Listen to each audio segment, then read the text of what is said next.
Assalamualaikum warahmatullahi wabarakatuh. Bismillahirrohmanirrohim. Semoga Allah Subhanahu wa Ta'ala selalu merahmati kita semua dan menuntun kita untuk berada di jalan orang-orang yang diridhoinya. Sholawat serta salam semoga selalu tercurah kepada terkasih baginda Nabi Muhammad SAW, keluarganya, sahabatnya dan insya Allah kepada kita yang mengikuti sunnah-sunnahnya. Pada kesempatan kali ini kita akan merangkum, membacakan kembali kisah tentang kisah sahabat Abu Muslim Al-Khawlani, punya istri Judes, justru berkah. Sahabat-sahabat Rasulullah memang punya cerita masing-masing, ada yang menyenangkan, menegangkan, menyedihkan, menginspirasi, bahkan ada yang unik seperti kisah Abu Muslim Al-Khawlani.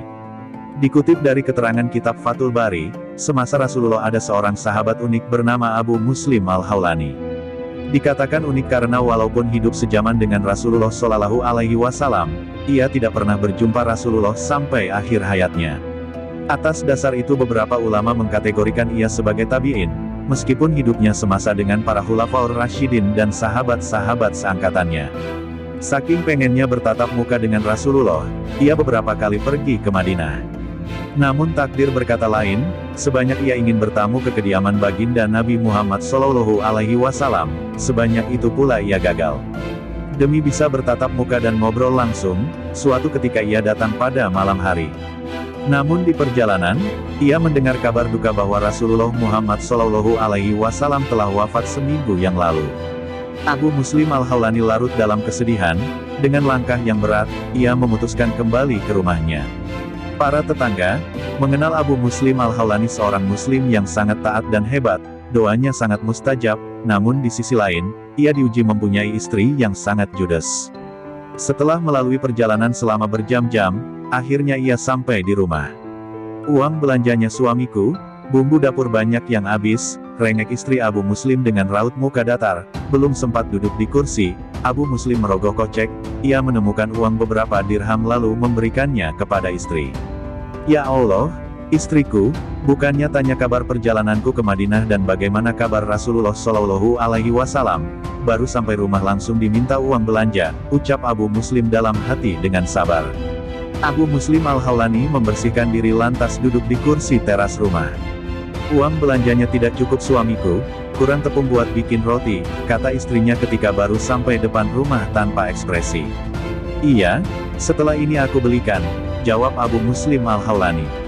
Sambil berjalan menuju pasar, ia bingung mau beli tepung roti pakai uang apa, semua uang dirham di saku sudah dikasihkan istrinya. Karena tidak ingin membuat istrinya marah dan tambah judes, ia memasukkan pasir ke dalam wadah yang dibawa.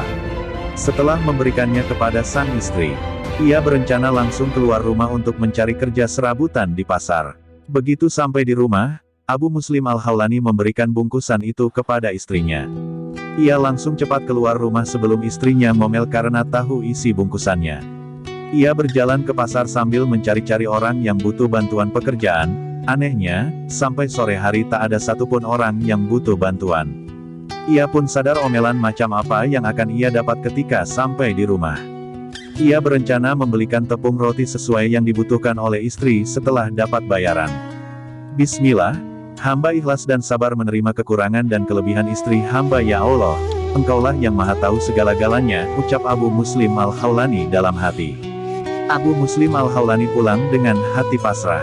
Setelah ia buka pintu rumah, betapa terkejutnya, semua masakan sudah siap di atas meja makan, termasuk roti. "Dari mana roti itu? Memangnya tadi sudah beli tepung?" tanya Abu Muslim Al-Khawlani kepada istrinya. "Bukannya kamu yang belikan, malah tanya ke saya," jawab istrinya dengan ketus. Abu Muslim Al-Khawlani seketika sadar bahwa berkat ikhlas dan sabar saat menghadapi istri, doa-doanya menjadi mustajab. Abu Muslim makan dengan lahap sambil tersenyum dalam hati. Semoga Allah bimbing kita senantiasa mampu mengambil hikmah, sehingga dapat mengambil pelajaran dan istiqomah di dalam keimanan dan kebenaran.